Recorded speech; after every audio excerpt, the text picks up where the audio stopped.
If you're a hardcore cryptocurrency hodler, you've probably seen many price pumps and dumps come and go. At some point, you've probably looked yourself in the mirror and asked why you didn't sell the top and buy the dip. After all, the crypto market ebbs and flows, right? That's what seasoned cryptocurrency traders believe, and capitalizing on these short-term patterns is what has made many of them so successful. For the average crypto connoisseur, however, hodling will provide the same profits or more than if they had actively traded. This is because cryptocurrency trading is hard, and the technical analysis required to do it effectively takes a lot of time, a lot of practice, and a lot of patience to master. My name is Guy, and my mission today is to take you through some of the basics of technical analysis for cryptocurrency trading.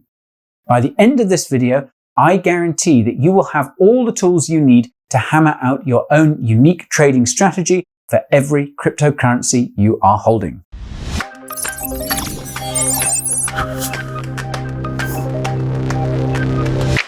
Before we break out the Bollinger Bands, I need to share one critical indicator with you. I am not a financial advisor, and nothing I say during this video should be considered financial or investment advice. It's up to you to build up the knowledge you need to make your crypto dreams come true.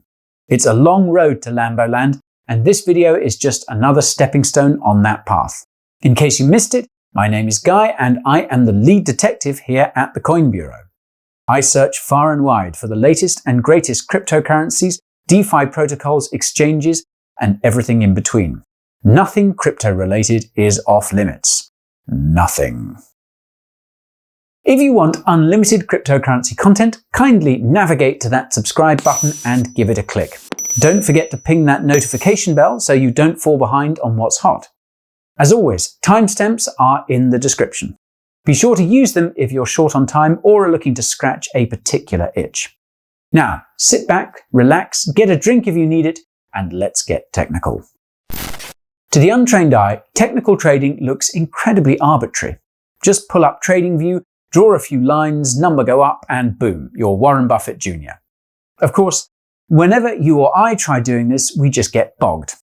Surely there is more to technical analysis than drawing a bunch of lines and hoping for the best. As it turns out, technical analysis actually has some solid science behind it and has existed for hundreds of years. The candlestick chart that comes to mind when you think of trading is said to have been invented by a Japanese rice merchant named Honma Munehisa almost 300 years ago. So, if you're a weeb, you have no excuses not to learn technical market analysis. Honma wrote what is believed to be the first book on market psychology, which details many of the patterns and terminologies expert traders continue to use to this day. He's believed to be the most successful trader who ever lived, reportedly bagging over 10 billion in today's dollars over the course of his trading career. That's not so hard to believe, considering that he was probably the only person on the planet at the time who had an in-depth understanding of the ebb and flow of commodity markets. But it wasn't just Honma's first mover status that made his trading so successful. It was his understanding that human psychology is what fundamentally moves any given market. Emotions like fear and greed follow surprisingly consistent patterns, and with the right analysis, these patterns can not only be easily seen on a candlestick chart, they can also be predicted. It wasn't until the 1970s that trading charts we see today started being actively used in Western markets. Prior to that, technical market analysis was done using Dow theory, which was invented by Charles Dow, the creator of the Dow Jones Industrial Average and co-founder of the Wall Street Journal. Not surprisingly, Dow theory is based on the same psychological principles as Honma's candlestick patterns. It is important to keep in mind that although technical analysis has proven itself to be a powerful trading tool, there are other factors you should keep in mind when it comes to crafting a trading strategy.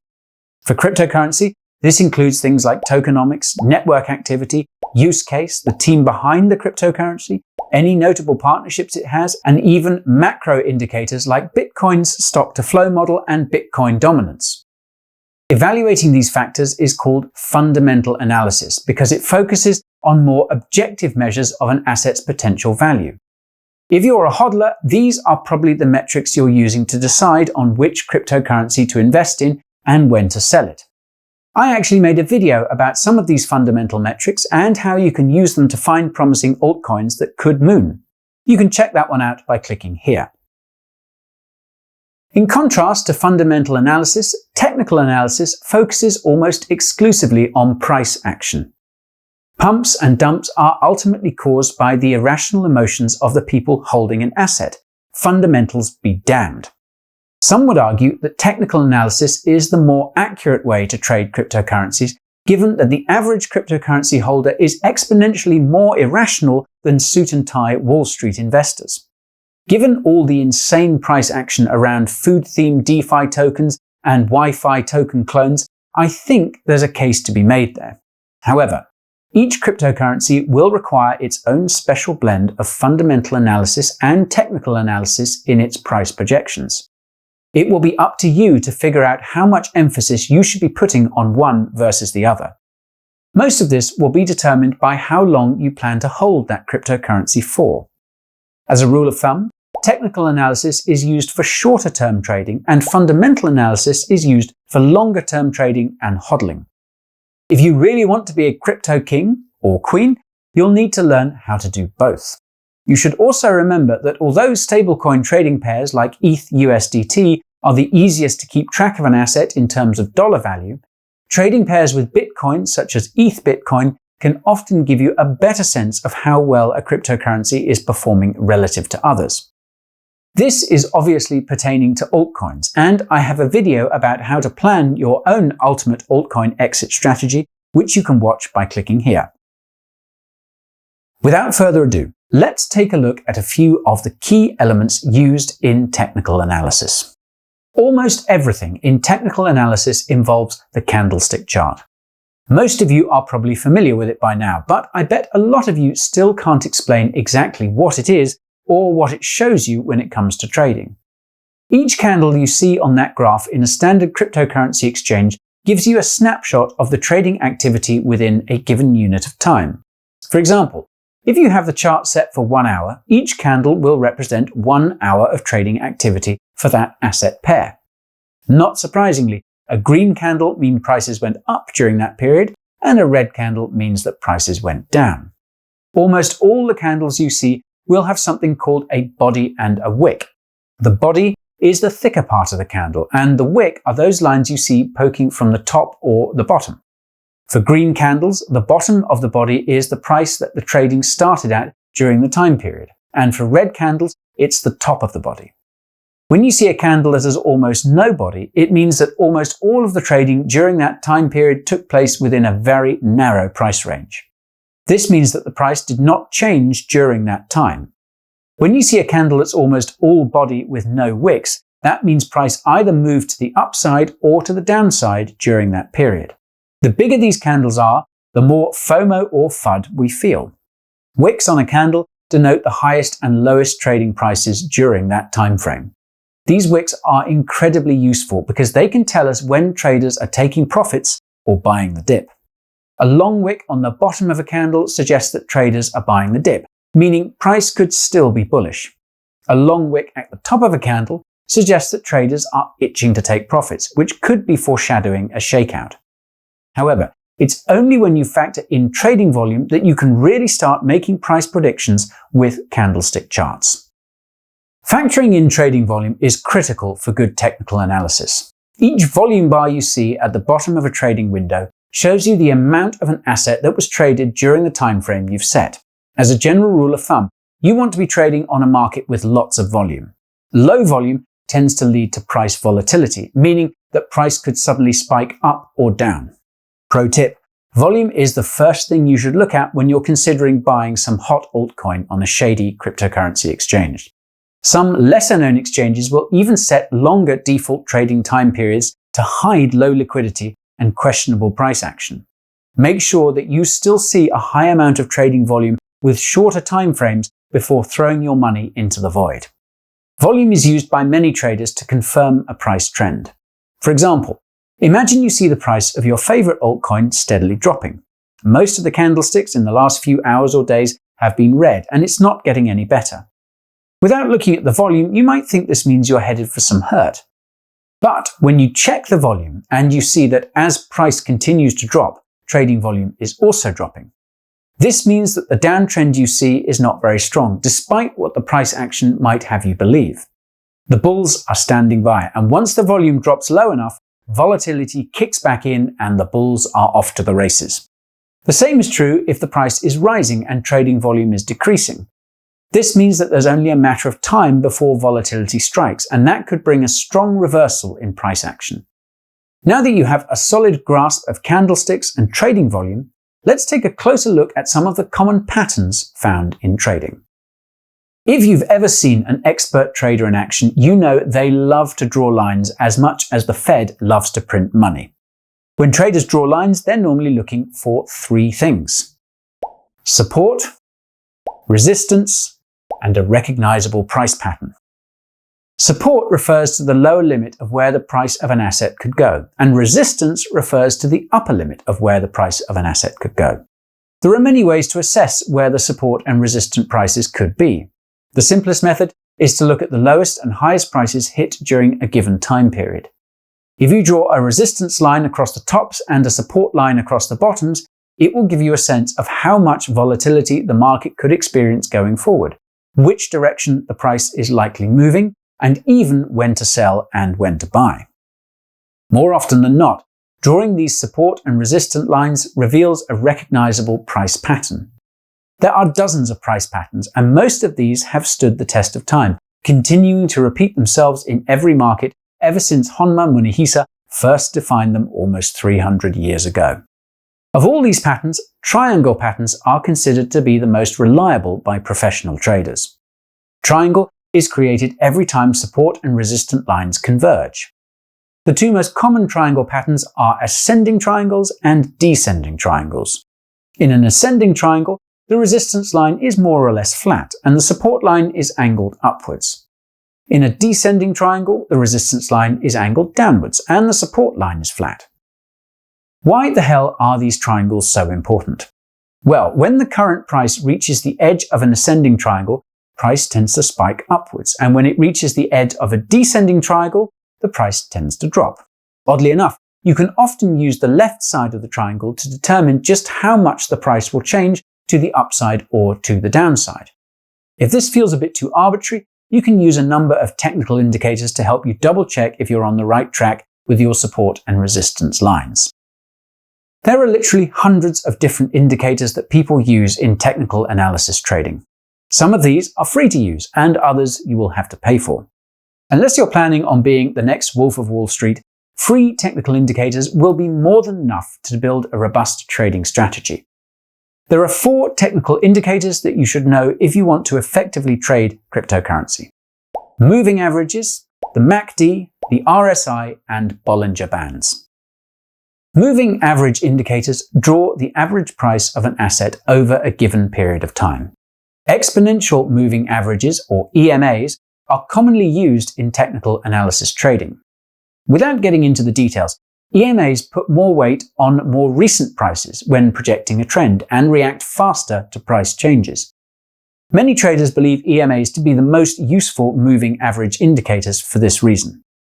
EMAs, especially the 200-day EMA, are considered to be very important price zones for many traders. If the current price of a cryptocurrency is below its 200-day EMA, then it might see some resistance when it hits the 200-day EMA line. In contrast, if the price of a cryptocurrency is above its 200-day EMA, the 200-day EMA line is often considered to be a strong zone of price support. The reasoning here is that the market has basically agreed that the fair price for that cryptocurrency is somewhere within that range, as evidenced by the aggregated price action. When a short-term moving average, such as the 20-day EMA, crosses the 200-day moving average from above, this is called a death cross and signals to traders that we're headed for a downturn in that market. Bitcoin experienced a death cross just over a week before the flash crash in March, where it dropped by 60% in price. When a shorter-term moving average, such as the 20-day EMA, crosses the 200-day moving average from below, this is called a golden cross and signals that there are many green days ahead for that market. Bitcoin experienced a golden cross in May. Its price jumped from $8,000 to $10,000 shortly afterwards, and has been in an uptrend ever since. There is another powerful technical indicator based on moving averages called the MACD. MACD stands for Moving Average Convergence Divergence. It's used to determine new trends in price and measure price volatility. For the purposes of this video, all I'll say about the MACD is that when the two lines you see are far apart, it means that price volatility is low. The closer those lines are together, the higher the volatility. If those two lines cross, this indicates that the price is going to change direction in the coming hours or days, and the direction of the bars you see will tell you which way the price is likely to go. Now for my personal favorite, the RSI. Short for Relative Strength Index, the RSI is a favorite among cryptocurrency traders. This is because it tells you if a cryptocurrency is overvalued or undervalued. The RSI indicator is drawn within a number range of 0 to 100. You can see this on the right-hand side of the RSI's indicator window. If the current position of the indicator is below 30, this means that the cryptocurrency you're looking at is probably undervalued. In other words, it's time to buy. However, if the indicator is positioned over 70, the crypto you're looking at is entering bubble territory. It's time to sell. The trend of the RSI line will give you a sense of whether the cryptocurrency you're looking at is becoming overvalued or undervalued as time goes on. As long as you're within the 30 to 70 range, the price is right. Finally, we have the Bollinger Band indicator. Like the MACD, the Bollinger Band indicator is used to measure market volatility. In contrast to the MACD, the wider the lines are on the Bollinger Band indicator, the more volatility there is. Traders who use the Bollinger Band will generally buy when there is low volatility and sell when there is high volatility, assuming price has gone to the upside during that volatile period. If you slap the Bollinger Band indicator on your favorite crypto and see that its price is outside of the indicator's range, it's high time to buy or sell depending on whether the price is pushing beneath or piercing through the top of the indicator's range. Using the various EMAs, the MACD, the RSI, and the Bollinger Band in tandem should give you all the information you need to execute effective short-term trades on your favorite cryptos. Just remember that what you see can and probably will change the second you adjust the time frame. So, are you ready to go out and sell those tops and buy those dips? As I said, it's going to take lots of time, lots of practice, and lots of patience to build a solid trading strategy. I think I covered most of what you need to at least start dabbling in technical analysis. Candlestick charts show you much more than basic price action. They can show things like whether people are buying the dip or taking profits. Drawing trend lines on candlestick charts reveals patterns that have repeated themselves in the markets for hundreds of years. These will help give you a sense of where the price might be heading. Taking note of the trading volume will confirm whether that price action is genuine or not. Moving averages, the MACD, the RSI, and the Bollinger Band will help add some perspective to your initial calculations by giving a more accurate picture of price volatility, identify any possible bubbles or buying opportunities, and warn you of any incoming crashes or moonshots. Be sure to double-check the timeframes you're working with, and remember that you'll probably have to use slightly different trading strategies for different cryptocurrencies. It's also important to remember that technical indicators are not the be-all and end-all of cryptocurrency trading, and keeping the fundamentals in mind will go a long way to helping make sure you see more green than red over the long term. There's a lot more to cryptocurrency trading that I didn't cover in this video. Sentiment analysis, whale movements, Fibonacci retracements, there is still so much left to cover. I might just have to make a follow-up. I hope this video helped you understand the basics of technical trading. If it did, give that like button some love. And if you're feeling a part 2, click that subscribe button and ping that notification bell so you get a heads up when it's time to get technical again. Oh, and if you folks were thinking of trading and putting all this TA into practice, you have to check out my trading competition. There's over 4,000 USDT up for grabs, as well as some other goodies. You can find a link to that bad boy down below. Finally, if you're craving some more of this content, then you should definitely join my weekly newsletter. In it, I share some spicy tips, tricks, and cryptocurrency treats, so be sure to sign up by clicking that first link in the video description. Until next time, Guy out.